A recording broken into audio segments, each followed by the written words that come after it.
Right.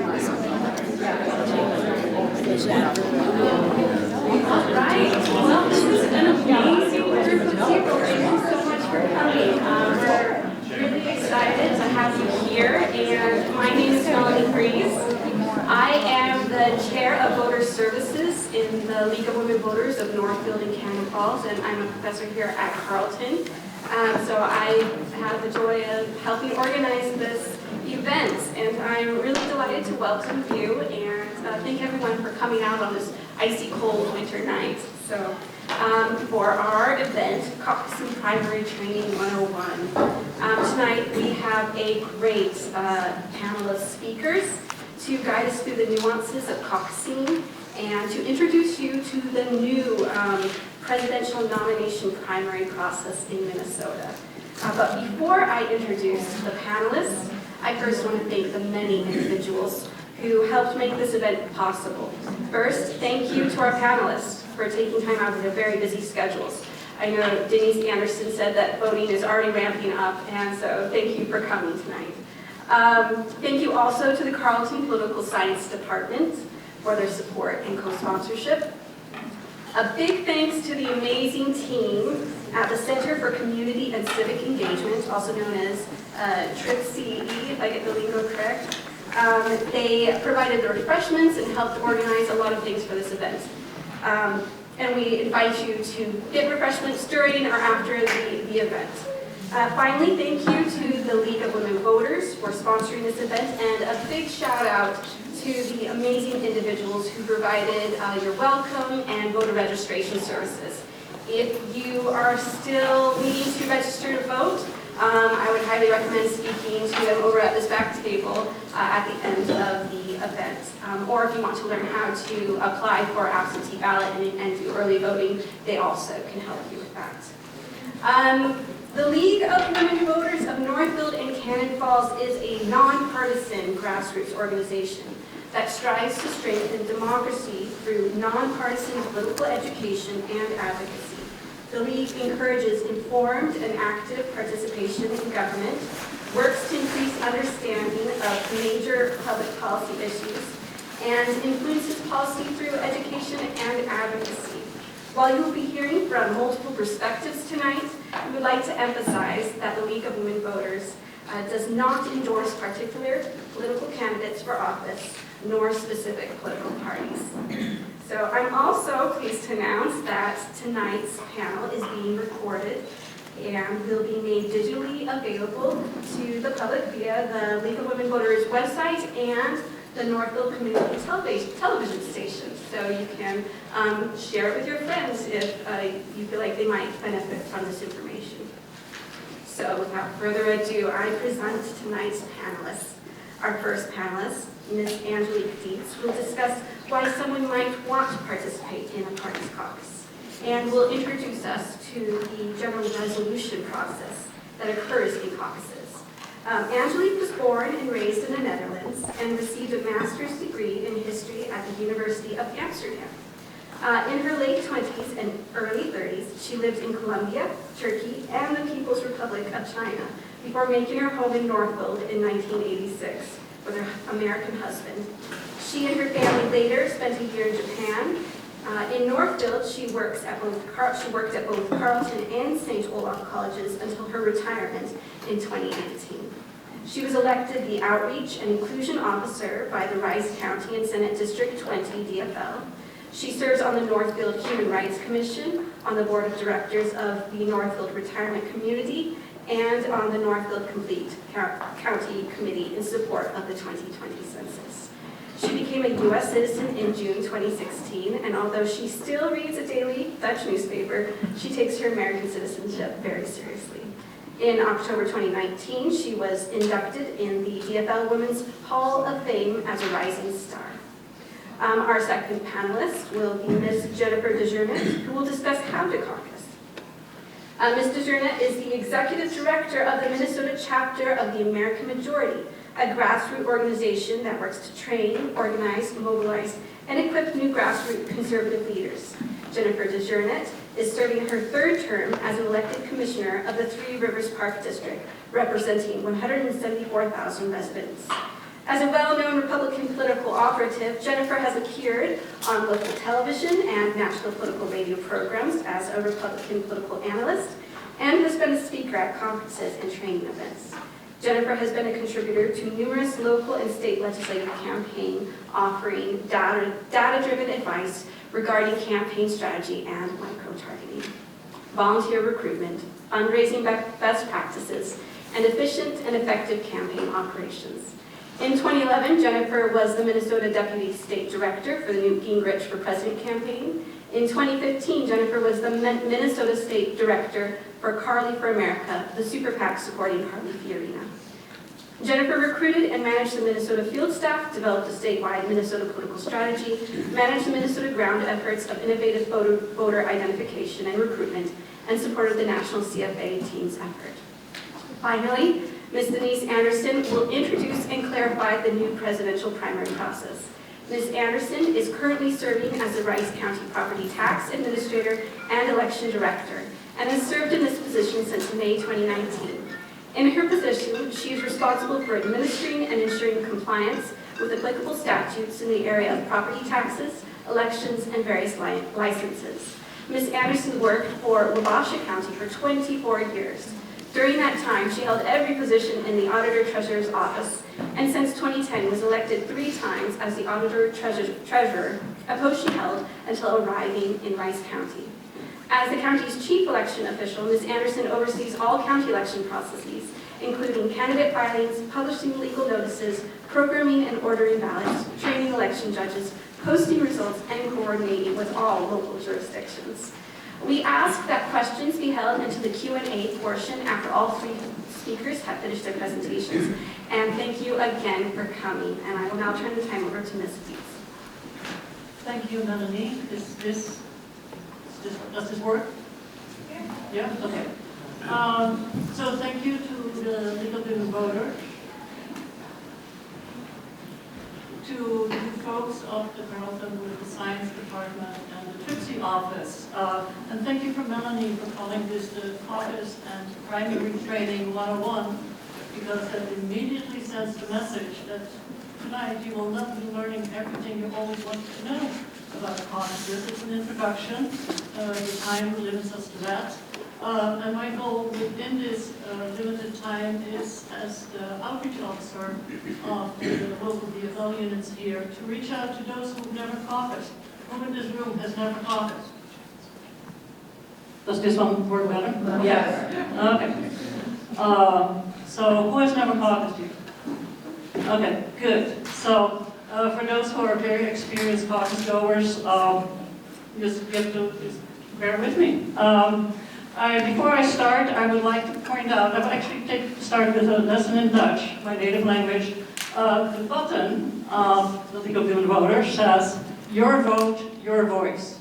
In Dutch, this translates into jouw stem, jouw stem, because voice and vote translate into one and the same word. So that's, I don't think that's just a linguistic curiosity. It actually reflects what voting is all about, right? Okay, I have 10 to 15 minutes. This means that I had to cut out a lot of things that can be said about the caucus and still be relevant. But I don't want to send you home with more questions than you walked in with. So I have this handout for you. Does everybody have that? The handout has fabulous sites listed there. The first one is the one of the Secretary of State. They have an election webpage. It's very clear, it's very informative. You can find an incredible amount of information about that. But then right underneath it, it's the website for the DFL, DFL.org. Very simple, because it's the state that organizes your election with funding and professionals like Denise, and it's the DFL that organizes your caucuses without funding and just by volunteers. So you cannot find how the DFL caucus works on the SOS website. Another important link here is the caucus.dfl.org. If you don't live in Rice County, is the Rice County map on here? Is it getting to the, okay. Well, So I had a handout that included all the locations for the Rice County caucuses, but you don't need that because the caucus.dfl.org is a great link where you just type in your address, you find what your precinct is, and where you're supposed to go caucusing on February 25th at 7 o'clock sharp. The DFL website also has a really nice video about caucuses. It also has a really nice video on writing resolutions. Okay, and then there is the link about the DFL if you want to contact us afterwards. That's where you can find the information. So, okay, so now on to the presentation. Why caucus? Why bother? Why can't I just vote on November 3rd and be done with it? My democratic duty accomplished. When I asked a lot of friends of mine, what would you say to this question? Why should people caucus? The majority of people immediately fall into actually answering the questions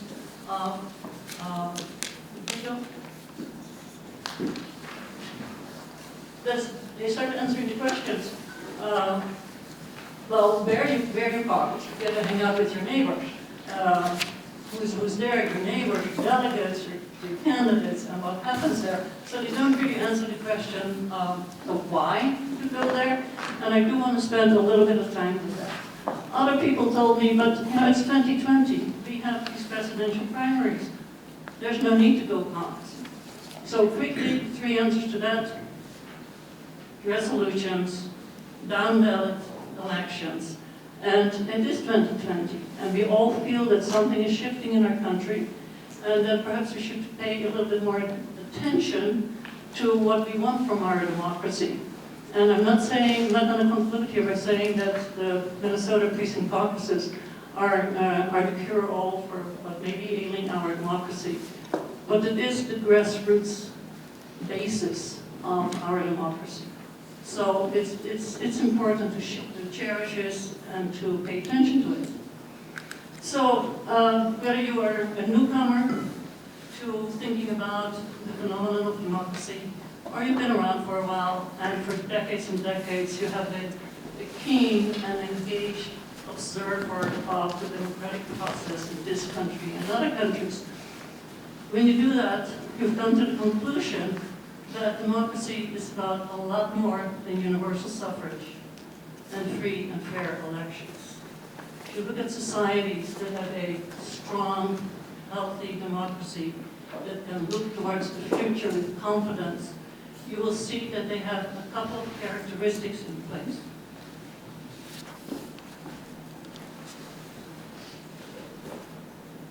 To just list a few of those characteristics. They have well-funded public education, where children learn the difference between facts and opinion. There's a free press. There's a general recognition of human rights for all the residents within the borders. There's freedom of assembly. There's freedom of collective bargaining. And there tends to be sort of a collective effort to do well by each other, to take care of each other.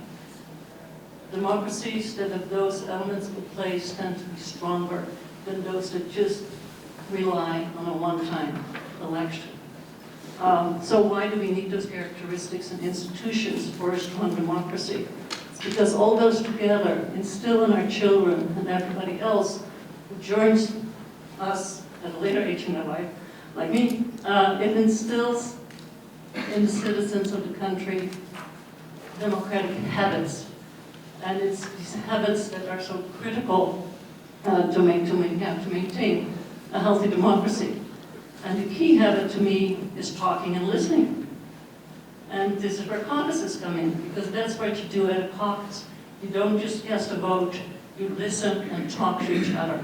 So that's a critical component of democracy, and why I think it's just great that in Minnesota we actually have this built into our structure of our democratic process, that there's a designated time and place for you to go and talk to your neighbors and share your ideas. And I know you have ideas, because I live on Facebook. I don't tweet, but I know people tweet. But I marched just 10 days ago today on January 18th, and there are some people in this room who were there marching with me, and others.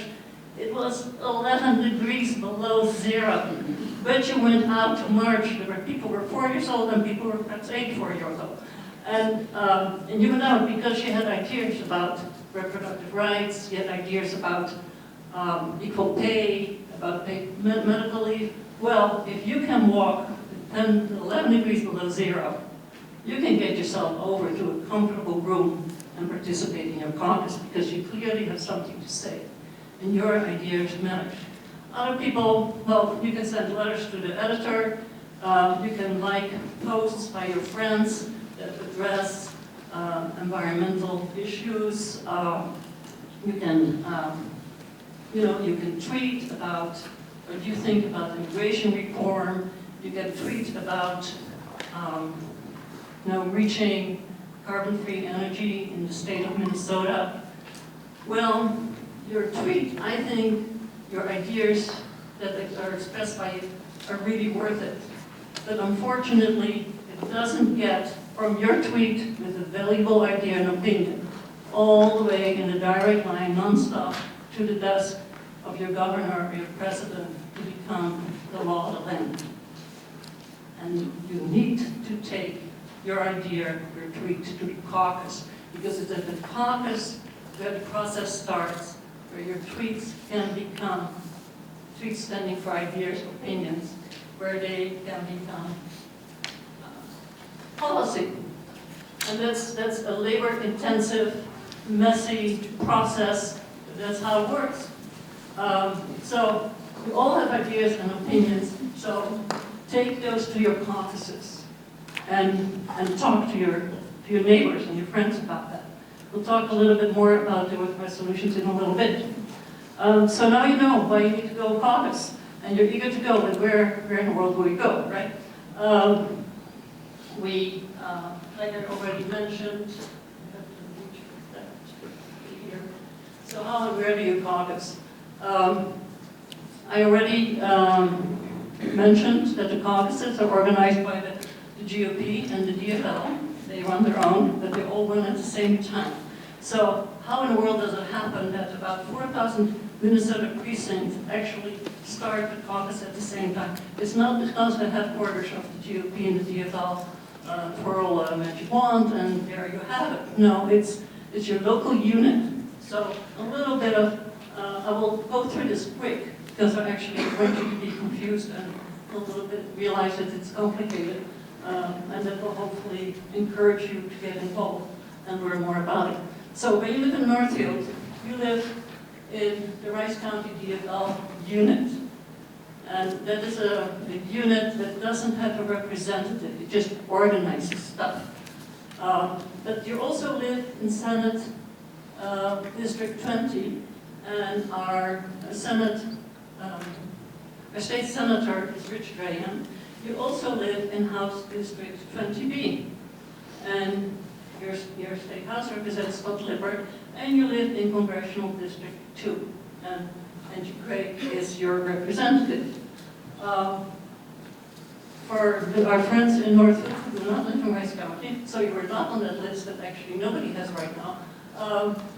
Part of Northfield, just make it complicated, is not in Rice County, so they don't fall under all the work that the organization I'm with takes care of. But you have your own you're in Dakota County, and you still caucus in Northfield, but on a different location. Anyway, I would like to use this, and so I need the arrow. Okay. Fill off. Here's my arrow. Okay. To just show the complexity of party organization. To maintain the structure of the party has a lot of people collaborating together. So I just picked this map that comes off the state of the Secretary of State's site. It has Rice County in it, and I'm going to try to draw Rice County. Okay, it's the same shape as the logo on your handout. As you see, Rice County, this Northfield, there's a lot of give you a little clue.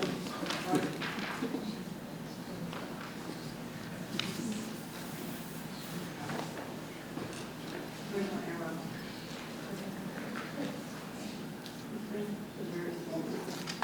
arrow? Okay. So West County conveniently sits in various districts. It sits, according to this purple line, which is our congressional district division, we sit in CD2 for part of the county. The other part of the county sits in District 1. We sit in 20B. We also sit in 20, which is longer, goes further west. And so they all have different organizational units, and we need to come together for organizing our state Senate convention. We also have a Rice County convention where we choose delegates for both CD2 and CD1. So it's all very complicated. But you don't have to memorize these lines because we will have a census in a few months, and in 2022, most of these lines will be different. The lines will stay the same are the ones for Rice County. So, why am I telling you this? I just want to let you know that in order to maintain the political structure, the democratic structure of this country, a lot of people need to get together to make that happen. And we are not the candidates. We are volunteers on a daily basis. We don't really go by the election cycle. We do this year-round to make sure that there will be conventions, that there will be candidates for you to elect. Okay.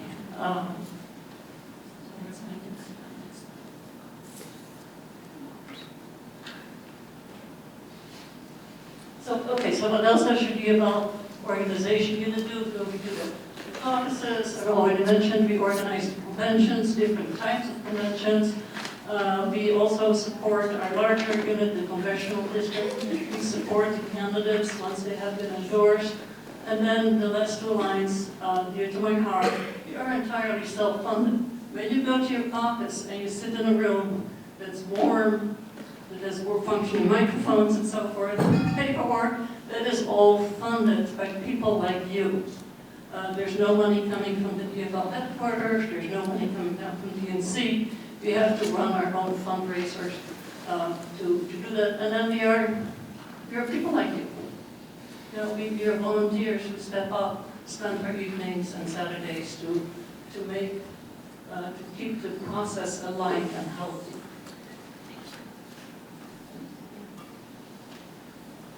Okay, so now we actually arrived at the caucus, and I know that Jennifer will talk about this as well, but there are some differences between the two parties, and I will just go about this quickly so I can get to the resolution. So now you know where to go, you know why you're going, so you arrive there, and who are all these people? Why are all these people here? Well, the most important people at the caucus are, again, people like you. They are your neighbors, they are participants. Who can all participate? Everybody who will be 18, this U.S. citizen by November 3rd, can participate. You can be 17. If there's anybody here in the room 17, or you have a 17-year-old child, or grandchild, or sibling, we have fun. So you can fully participate in the caucus. You can elect folks, and you can be elected. You can become a delegate. And in 2016, a 17-year-old made it all the way to become a national delegate in Philadelphia. So that path is out there. You don't have to be 18 at this point for that. So, so the other people who we will see there are the organizers, they're the conveners. The conveners are appointed ahead of time, they're being trained, but somebody has to get the meeting going, right? But then there's also the candidates. The candidates do their very, very best to visit as many caucuses in their district. They can possibly be in all the places at the same time. So they will have captains, campaign captains, and they will be there. They can be speaking on behalf of the candidates. and they can have flyers and buttons and all that to just spread the information about the candidates. So I'm going to interrupt for the sake of time. We're going to let you, in the Q&A time, if you can ask about questions, that will be perfect. But we need to make sure we can... Were those signs that you were holding up with times on them? Yes. I could not read that. It's okay. Well, thank you so much. This has been a great presentation. So I will But get now we'll to move on. the resolutions. Sorry about that.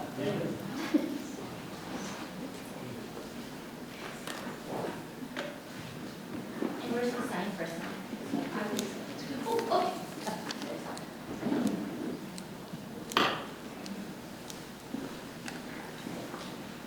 Uh-oh, did it switch over?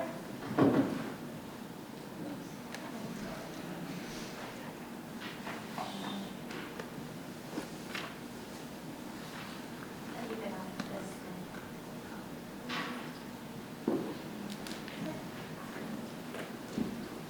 Oh, there we go, I got it. All right. All right. So thank you all for coming. As I said, my name is Jennifer DeJordan, and I'm going to talk about the caucus. I'm not going to talk about ideology. This is a very nonpartisan part of my presentation. I hope you all can appreciate that. So the first thing I'd like to show about, can you all hear me very well? The first thing I'd like to show is this photo. And people are saying, what is that photo, Jennifer?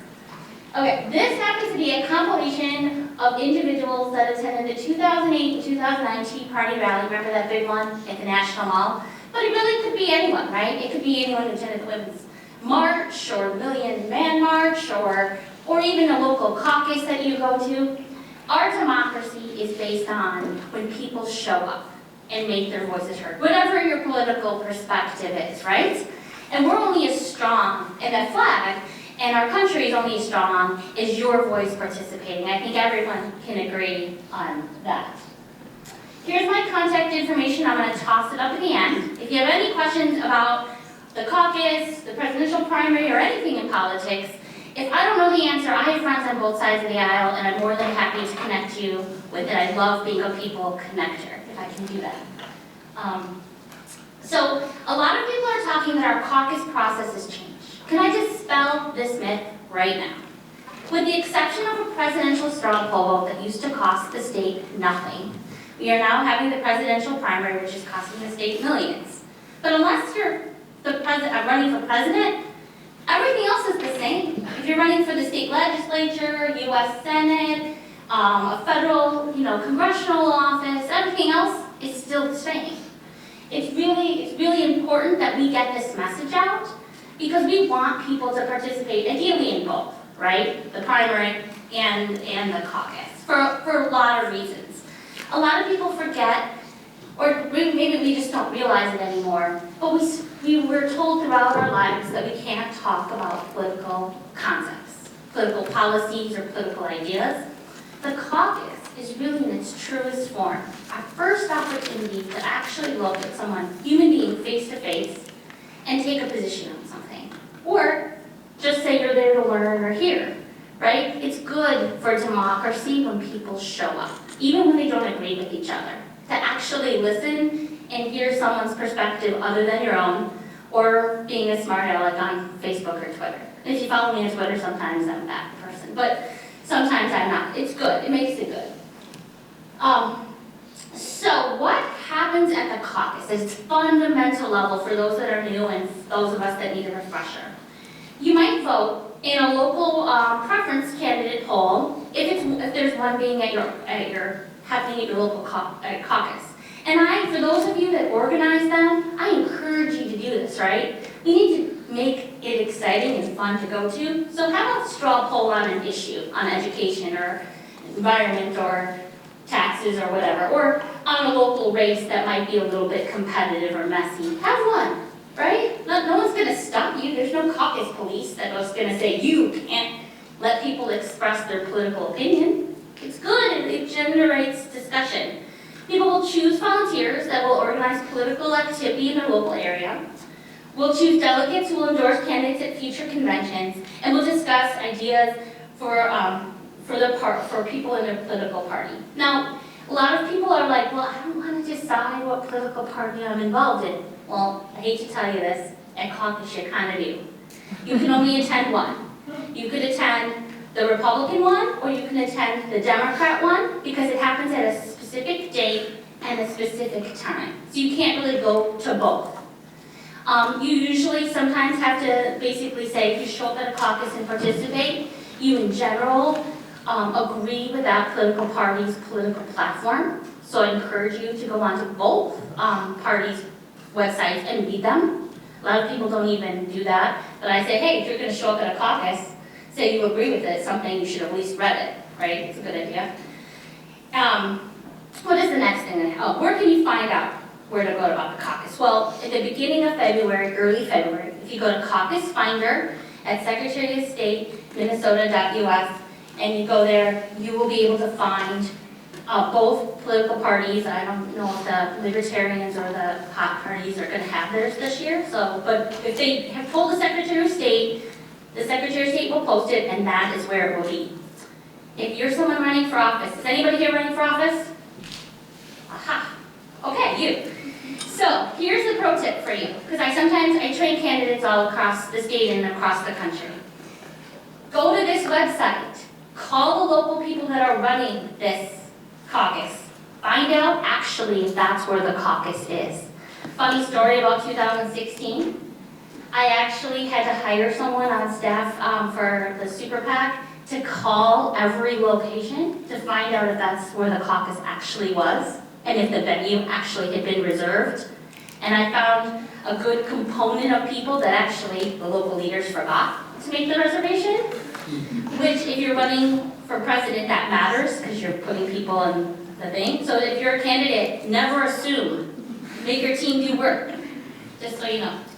Okay, so here's another thing, right? People are usually there for a variety of reasons when you walk into a political caucus. If you're running one or you have experience, encourage people to have discussion.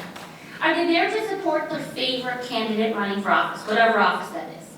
Do they care about certain issues? Are they there because they're kind of politically curious? Do they want to get in there involved? Start the conversation in your local precinct room or encourage that. You know, I usually do this as the icebreaker in mine. People are like, oh God, I don't want to go to Jennifer's precinct caucus. But if you went to mine, I'm usually the leader of my own precinct.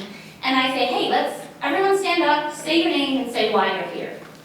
Because that way it sets the table for how the rest of the evening is going to go. So for me, I would say, hi, I'm Jennifer, and I'm there because I like X, Y, and Z, and I'm looking to meet some new people in the room who also care about that as well. It helps people, because caucus at its fundamental level is a conversation. People get involved in politics, here's why, not for a political party, right? They get involved because they care about a cause or they care about a candidate. And the political party to which they participate is the infrastructure or the bridge that gets them to either the caucus or their candidate, their candidate or their cause. So caucus is that conversation. If you don't have a candidate or you can't declare, let's say you're running the caucus or you're a nonpartisan official or whatever, that's okay. Have some basic reasons or a checklist of I care about candidates, and when I do, here are the things that I want them to believe. That's a good thing to have. Again, be willing to have a conversation. If you go to a caucus, so who here has been to a caucus before? Okay, all right, all of you. I am going to task you all with the goal of bringing one friend, who hasn't been to a caucus ever in their entire life. You know, pick them up, drive with them there, say you'll meet them at the front door and help walk them in, right? It's sort of a kind of can be an intimidating situation to walk into a situation where you're not familiar with it. Again, if you bring someone, you've succeeded and won the day because you've gotten someone to participate politically. If you are supporting a candidate on whatever level, president all the way down to park board, ask that campaign for suggestions on what to say if people ask why you're supporting them. Candidate, you should have 3 talking points you should send out to all your supporters so that when they go to caucus, they are all on the same page about why they're supporting you, right? You care about X, Y, and Z, one personal bullet point, and what somebody can do if they want to join your team, right? Caucus is not just, you should leave with a mental shopping bag full of things you need to do going forward. If you're undecided or you see people who are undecided or you don't recognize, if you have experience at a caucus, you should make yourself that best friend for that person and help shuffle them through the logistical process of where they need to go and explain to them things you don't know what to do. Okay, so one of the things people don't explain, and it's a big part of the caucus process, is what is a delegate? It's such a weird word, right? Well, a delegate will decide the party nominee for their political party at whatever level of a convention they're at. And I'll explain that in a second. They also play a role in vetting the candidates so they don't get a crazy person, in theory. Not that would. Running for that office, they ask those tough questions that should be asked. And they advocate for issues that they're passionate about and help set that political party platform, AKA through the resolution process, right? So it's kind of a lot. It's a big job, big responsibility. And alternates are people who take the place of a delegate if an alternate can't show up, right? Here's my little pro tip for this. Never run for alternate.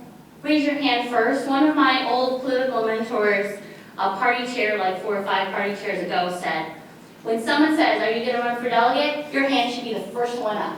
Don't be Minnesota nice and wait to be the 20th person, right? Like you're eating the last, don't eat the last cookie. If you want to make your voice heard, the quicker you raise your hand, the more chance that you're going to get that coveted delegate spot. So just so you know, you always want to take the opportunity to be an active participant, not somebody's second, right? So what are these conventions? Because that's what you're getting elected at the caucus, to be a delegate for a convention. Well, there's kind of a couple different steps. And I know I'm going through this fast, but again, ask me if you have questions. So precinct caucus is where people are, right? On the where are you roadmap. And you're electing delegates and alternates to a convention, voting on resolutions and electing precinct officers, right? Then, the people who are elected delegates and alternates will go to their regular or their local political party's convention. There, they will sometimes endorse a candidate if that's the agenda of that convention. They definitely will probably elect alternate delegates to a state convention. They will vote on the resolutions, and they may elect delegates and alternates to a congressional district convention. Sometimes, some localities will split a regular business convention from an endorsing convention. And the reason they might do that is they might not have all the candidates ready to ask for a party's endorsement. And that's a legal term.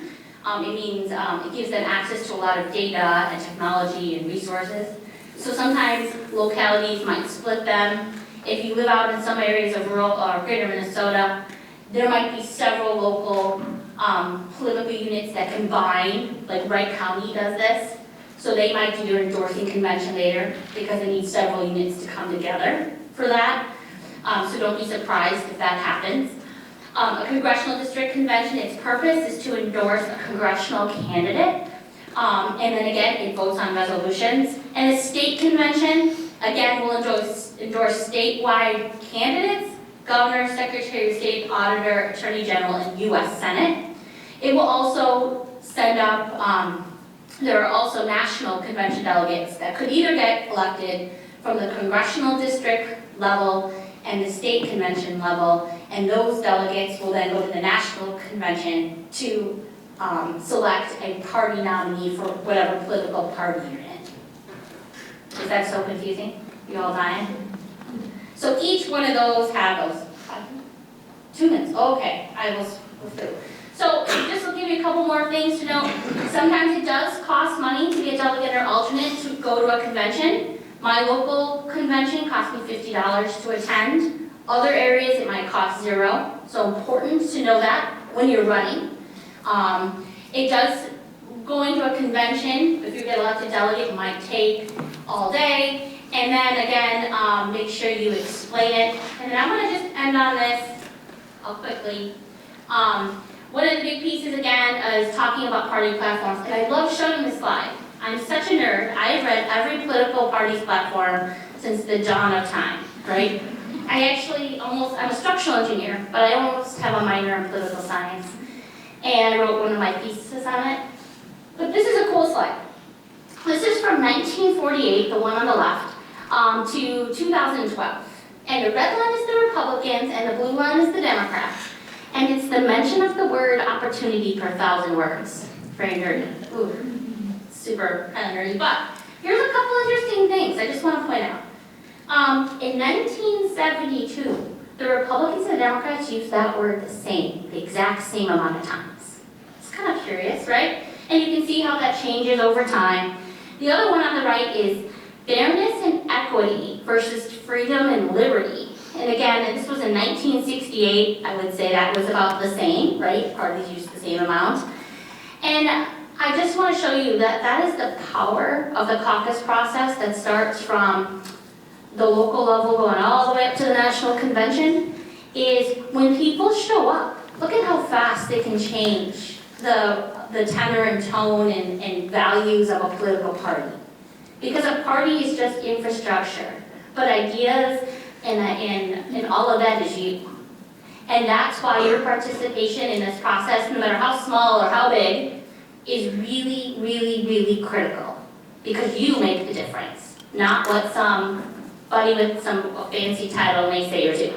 And then I will pass this out. Here's a copy of the Republican Party platform thing, just nice to kind of know, take one or not, oh, it's okay. And then I didn't have a Democrat resolution form, but someone here, the environmental people, had an example of one. So, look, yep, there you go. If you want to know what one of those look like, and if you have any questions when we get to the Q&A, I'm happy to answer those questions as well. And then the last thing I'll pass out is, this is voter registration forms. And I encourage everyone to take one of these and put them in your bag. And when you go to caucus, or when you're walking around for school or your life, you're going to run into people that are not registered to vote.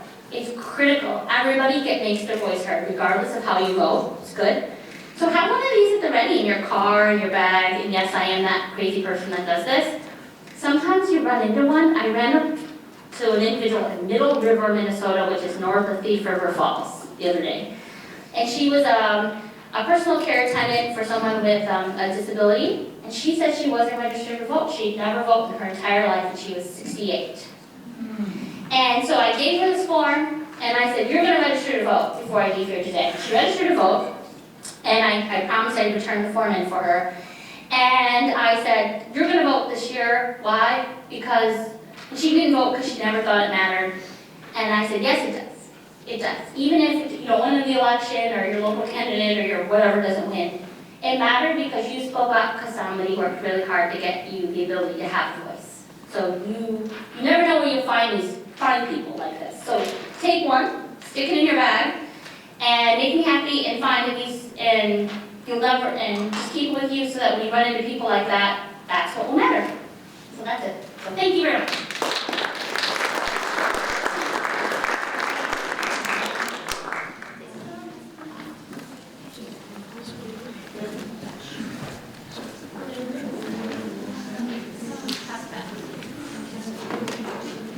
My name is Denise Anderson. I am the Rice County Chief Election Official. I would just like to know, is everybody here registered to vote? Everybody is, okay. The young lady that's 17, you can register now. Okay, perfect. Oh, perfect. The state of Minnesota now allows 17-year-olds to register to vote, and when they become 18, they're automatically a full-fledged registered voter. Any questions on registering to vote? It's important to remember that you need to be registered at your current address. Some of you have probably been registered for a long, long time, but if you've moved since the last election, please fill out one of those, and I will take it with me today and get your registration updated to your current address so you're ready for the presidential primary. Any questions on registering to vote? You can also do it online. Yes, ma'am. At Carlton, you put your street address as 0 and then your dorm building. Thank you. Say that again. So if you're a Carlton student who lives in an on-campus dorm, for your street address, you put 0 and then North Hall, and then Northfield, Minnesota. But you will also have a new address next fall. Yes. So you have to re-register, and college students can register at the polls on voting day. With their new dorm, we have lists of where you live next year. Yes, thank you. I think your new registration next fall, we will try to do a voter registration drive to get you registered to your new address before the actual election, due to the fact that that'll speed up things. Yes. And each college does give us a student housing list that the election judges will use to assist with that as well. Okay? And then, is anybody here from St. Olaf? You probably have the same type of thing, 0 and then, okay. All right, we won't talk about that. Carlton, you took the stage tonight. Another thing is, if anybody's interested in being election judges, we are really short of election judges in Rice County. Even probably Dakota County is too. We have enough to get through the presidential primary, which is the 3rd, but all of these need to be trained again in this summer for August and November. It is a paid gig. It's a civic duty also for a lot of people. But if you're interested in being an election judge, please let me know or contact your city or township. College students, I would love to have you if you're interested. I need to get the younger kids involved to make sure that election judges continue on for years and years. The election judge age right now is at the older age, then, so we need to get the younger kids involved. Yeah? I just want to let people know that they don't have, when they sign up for election judge, they don't have to be there the whole day. They do not. You can come 4 hours, 5 hours, 6 hours, or you can work the whole day. Yeah, so that is true. It's not a whole day thing. Okay? And you can sign up to be election judges at the caucus as well. Correct, caucus people? You still you sign up for election judges there? You're busy, but I'm pretty for sure you can sign up at the caucuses to be election judges. Otherwise, it's probably just easier to call my office or call your city or township clerks. Was there another question? No, I would just recommend, I went to my caucus last year, or last time, be prepared with your resolutions. Spend some time before you get there, because it will feel like it's rushed, okay? So do some thinking about it ahead of time. Okay, sounds good. Yep. I'd like to add that you look at your schedule, your calendar, so you'd be available to be a delegate, and you'd be able to go to. Okay, yeah, well, I will go on with the presidential primary, but is there any, yes? 2 quick things. I'm an ex-librarian. If you have trouble figuring out where to caucus, go to the public library. The reference librarian will help you figure it out. Easy thing, if you don't go online and do it yourself. Resolutions. DFL has an official form, 1 resolution per page.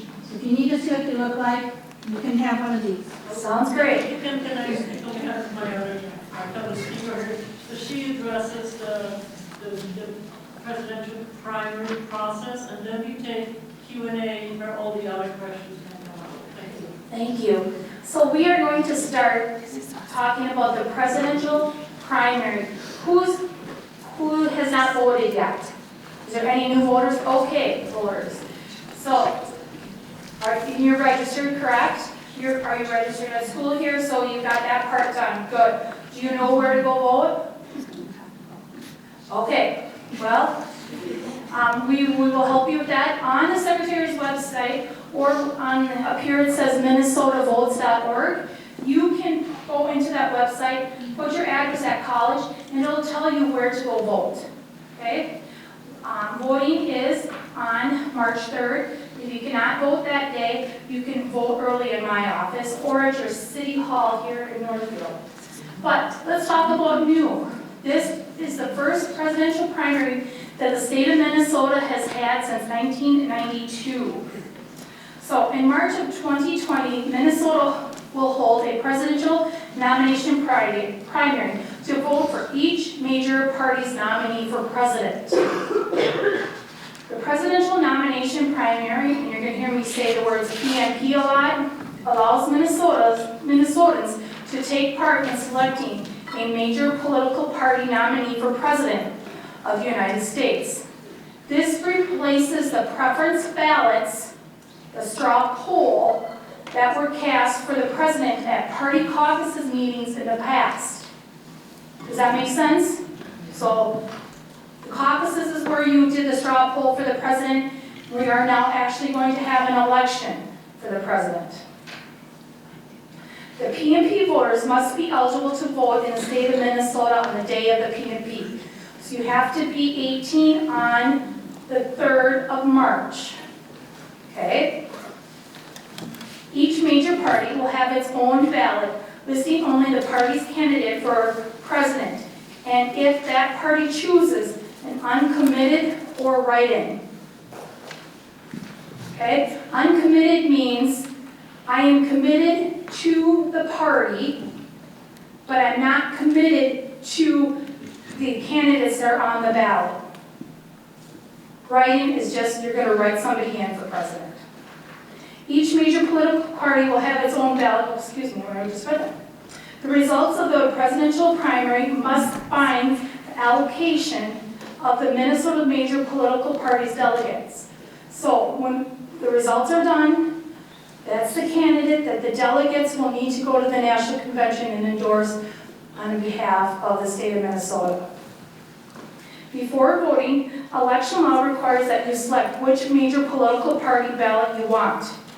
If you refuse to select one party ballot, you cannot vote. So when you go to the polls, March 3rd, you have to go to decide if you want a Democrat ballot or a Republican ballot. You're going to tell the poll pad that. Nobody else is going to know. It's all confidential. Pick what ballot you want with your stylus. The election judge will get results of which one. It'll just say Denise Anderson wants this ballot. The election judge is going to give you that ballot. You go vote it. You put it in the machine. For those that have not voted before, in a normal primary in August, you would get the ballot with all candidates, but on the front, you have to vote column or party. Great. Your choice of major political party will not be public information, except that it will be made available to the election officials and to the chairs of each major political party after the primary. March 3rd is our date. The polls in Rice County are open from 7 a.m. to 8 p.m. It's your normal polling place that you have during a normal August or November election. You can find your polling place at minnesota.org or minnesotavotes.org. Early voting began January 17th, and we've had 270 people vote already. Only the major political parties will participate. Each party has its own ballot with their own candidates. There are 4 major political parties in the state of Minnesota, but only 2 have decided to participate in this election. You will be required to request only one party's ballot when you vote, whether absentee or in person at the polls. Your ballot will only list the nominees for president for your party you requested. The parties declared to the Secretary of State what names they wanted on the ballot. And that was as of December 31st, 2019. And I know there's a few people that have pulled out of the presidential race since then. But if they were on the presidential race on December 31st, 2019, they are on the ballot. Okay? A record of which party's ballot you selected will be made available to the major political parties. Each major party will submit a list of candidates for the party, just like I just stated, and will decide if there should be a write-in space. Presidential nomination primary results will determine Minnesota's delegate for each party. So then when we go to the August primary, then we're back to, you don't have to declare a party, you're going to get the ballot, there's going to be the columns on the front, you don't have to vote by party and just go down your column. Questions for me? Thank you.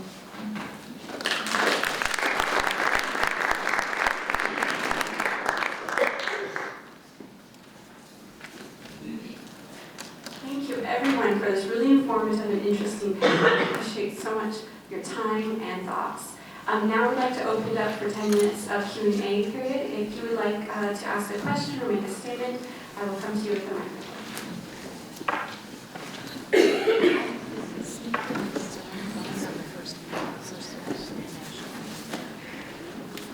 For those folks that live in Northfield, in Greenvale, Waterford, or Scioto Township, that means basically people that live on the north side of North Avenue. Those are the folks that are 58. If you're going to the DFL Caucus, you go to Greenvale School. If you're going to the Republican Caucus, that I think is at Farmington High School. So those, that's basically the dividing line with the counties.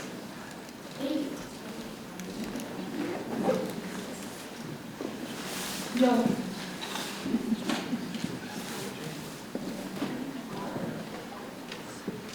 So I'm with the DFL Environmental Caucus. Be glad to give you one of these. Each one of these is a different resolution. There are 15 passed by the Environmental Caucus of the DFL this year, and we hope they will get passed by 5 or more because it works its way up, eventually going to the action agenda of the whole party for the whole state. So of course there's things on here for, what scientists recommend for downing the temperature and climate change, improving the water, other things that are important in this state. So if you'd like to have a resolution to look at, take a look at this. You'll see how it works. You can write your own if you want at home. You can use ours. And you can go to our website if you would write this down.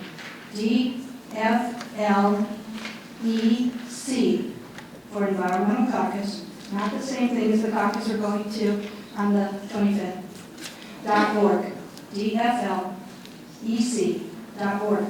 And there you'll have a pull-down menu to download all 15 if you want. Pass it on.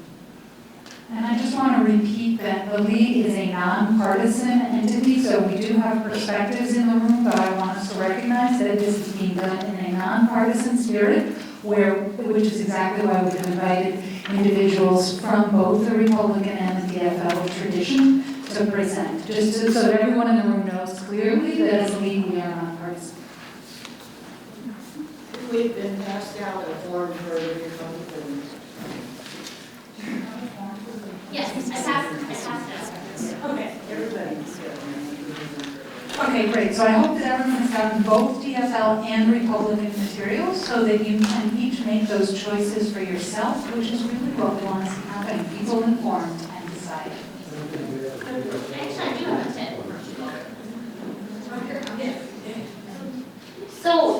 So here's a tip for you guys. I don't know if we talked about how the resolutions move up the system, but I'm sure it's similar. So at your local precinct caucus, let's say you have an idea that you want to put on the resolution form.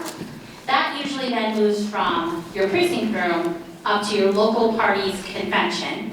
And then from your local party's convention, it probably goes to your congressional level. Then it goes up to your state level. Each bit of that acts like a funnel. Think like the top of a funnel moving down to the small one. So as clear and concise as you can be. If you give someone, I did actually the second one, was a 26-page resolution for one issue. That's going to get distilled, right? So clear and concise. And it also helps to read your party's platform, whichever one you're going to, first, to see if it's already in there. And usually if I'm facilitating my precinct room discussion, that's the first question I ask of someone that wants to present a resolution. Have you read the platform? If they say no, I make them go read it, and then we start talking about someone else's, and then we move back to them at the end. And a lot of times, whatever someone wants to present is already in there. So just a couple good best practices, but just know you're never going to see your exact words up in the state platform at the end, because it keeps getting consolidated as you go. And if you offer to volunteer and shuffle, at each of the different levels, you're likely to be able to champion the issue you care about, right? Participation means things happen. So there you go. So thank thank you, Jennifer. Since I spoke too long earlier, I was not able to actually say that myself earlier. I may have misled people perhaps when I said take your tweet idea to the caucus. There is this step of getting organized. That's key. Get organized, find people who think like you do, and write your caucuses, write your resolutions together. Lorraine already mentioned the DFL Environmental Caucus. The DFL has a gazillion caucuses, so those are the caucuses that organize around an issue that people care deeply about, that build expertise, and I'm sure that GOP has a similar process in place. And then there's all the other organizations, and on this handout, I listed some of them. These are organizations that are represented in our area, in Northfield County. Some of them are bipartisan, like Isaiah and the Healthcare for All Minnesota organizations. They are working on their caucuses, on their resolutions, and I wanted to bring some to give you an idea of what kind of resolutions there are out there. And what Jennifer already mentioned, the 28-page resolution doesn't do very well. The general recommendation by the DFL is to have 30 words for your resolution. But you will see here, if you read through them, there's this one particular resolution that is very precise. It references legislation that is currently under review, like the one for Healthcare for All Minnesota. It references particular acts that are currently considered, like they already are being discussed, and the district expresses the support for that. In the resolution, keep it concise, keep it brief, and do your homework and get organized. Because as was already mentioned, your own idea, perhaps you get it passed if you prepare a nice resolution at your own caucus, but then it doesn't go anywhere. In order for your resolution to get to the state level platform, it needs at least 2 congressional districts that have passed it, and that's, this funnel that Jennifer mentioned goes through, and a number of operation units, organization units, conventions as well. So do your homework, get organized, see who's already doing what, and then the best way to get them through to that level where it does reach the platform of your party is to not just find people that really live right in your neighborhood that are with you at your precinct, but find a representative for your resolution in as many precincts as possible in your area. So that's how that moves along. And that's very similar, it sounds, for both parties. I think this is beautiful. Don't you think so? You can, instead of having politicians, leadership of a party, to sit behind closed door and figure out what the platform is and who their candidate should be, we get to do it in Minnesota as neighbors at our caucuses. I think it's beautiful. Now, I think we have time for 1 more or 2 more questions, if that's possible.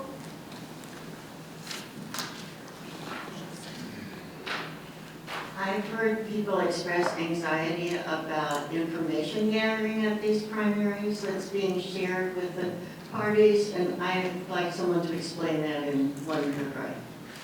How about I'll do this, can I take it and you can take it from your perspective? Sure. Okay, so I in the past I've been last election I was state director for the governor's campaign.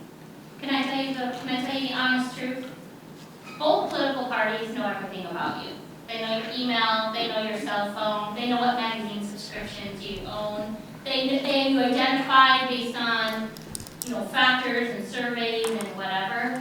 If you want to participate in a political party's primary, with partisan primary, so for them to elect national delegates so that they can get a person on a ballot, it kind of makes sense that they should know who signed the roll book and took their ballot and voted in a primary. We have an open primary system, which means you don't have to be a registered party member, and you get to decide that day which ballot you picked.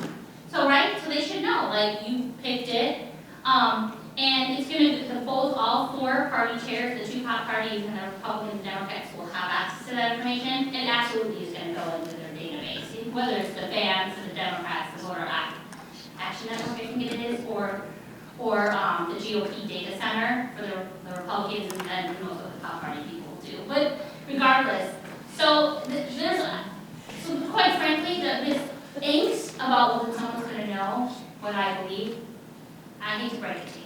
They already do. So that's why you get all that crazy mail in the mail, right? So that's my perspective, but I'll leave it to the government official. Not the government speak, but I'm telling you like it is, from someone who works and manipulates and deals with the data, they already know. They know, they practically know what cereal we eat anymore than at what time. All of them. Well, I mean, if the choice is, if you don't want to vote in a partisan primary, you can choose to opt not to participate and then just show up at the caucus, right? And you still get a voice, and you still get to be a delegate and have that. You're there, right? You get to choose either way. So, or you can participate in both. And I like to add to that, again, this is Denise's job. Use the microphone. Use the microphone. Please. So, does it work? Okay. The other thing to think about is, do you want the people of the other party to choose your nominee, or do you want to do it yourself? Are you a proud GOP or a proud GOP, and you want to choose who's going to be your nominee? That's something you have to think about. What do you care more about? And like what Jennifer said, they know everything about you already. I can tell you as a person who went through the naturalization process here in this country 3 years ago, they know everything about me, absolutely everything. And it's not just about me. For example, somebody knew when I went to a funeral for my nephew. Every time you leave this country and come back in this country, this is information that's accessible to everybody. So if you're a proud member of your party, why would you worry about saying so when you go and vote?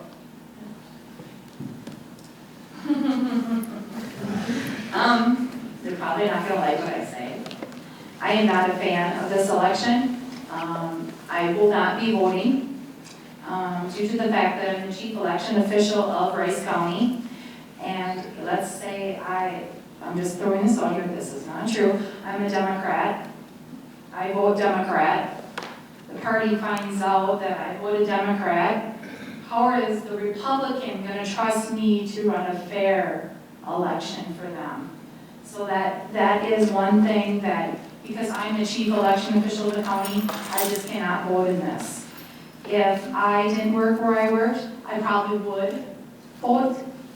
Yes, they are going to get your political information. Once it leaves the Secretary of State's hands, getting them going to the four major parties. The major parties are not supposed to share it with other people, but anything can be hacked. Anything can be, hopefully they don't share it. Yeah, they are going to get your name, your year of birth, not your date of birth, your address, and what party you picked, and your voter ID number. Voter ID number means only something to me. That's just your record on the state system. Then you come to August time, you're just going to come in and vote like normal. You won't have to tell me what ballot you want. All parties will be on the August ballot. If you feel comfortable voting, I say go for it. I'm always a big pusher. Voter turnout, 100% we want no. But this, you have to think about it for yourself. Now, do we have time for one more question? Yep, and I just want to contribute one thing. So I'm Adrian Fetko, I'm the co-president here of this league, and I also sit on the state league board. And I will tell you that this is an issue that the League of Women Voters at the state level is working on. So if this is something you care about, there are folks working on this issue. Well, I would invite you to come and talk with our panelists afterwards and ask your questions, enjoy more refreshments, and thank you so much for taking time out of your schedule. And have a good day.